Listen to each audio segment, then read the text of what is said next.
بسم اللہ الرحمن الرحیم۔ صحابی کا بیان۔ سوال: صحابی کسے کہتے ہیں؟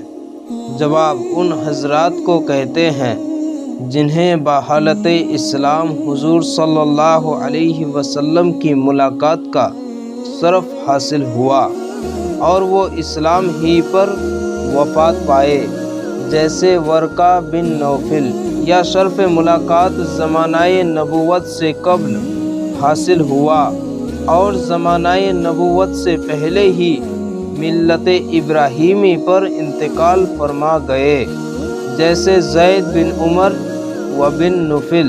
یا بحالت اسلام شرف ملاقات حاصل ہونے کے بعد اسلام سے پھر گئے اور پھر زمانہ حیات پاک ہی میں اسلام قبول کر لیا، جیسے عبداللہ بن سعید رضی اللہ عنہ۔ سوال: کل صحابی کتنے ہیں؟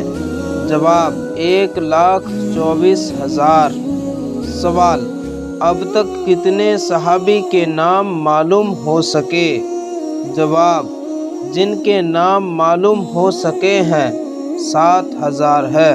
سوال: کیا صحابی ہونے کے لیے بلوغ شرط ہے؟ جواب: نہیں، بلکہ غیر عاقل بچہ بھی صحابی ہو سکتا ہے، اگر اسے نبی صلی اللہ علیہ وسلم سے ملاقات کا شرف حاصل ہو، جیسے امام حسن و امام حسین اور عبداللہ بن زبیر اور محمد بن ابو بکر رضی اللہ عنہم صحابی ہے۔ سوال: کیا انسان کی طرح جنات اور فرشتوں کو بھی صحابی ہونے کا شرف حاصل ہے؟ جواب: ہاں، یہ حضرات بھی صحابی کی تعریف میں داخل ہے اور انہیں بھی صحابی ہونے کا شرف حاصل ہے۔ سوال: کیا کچھ پیغمبر بھی صحابی ہیں جن کو دیکھنے والے تابعی ہوں گے؟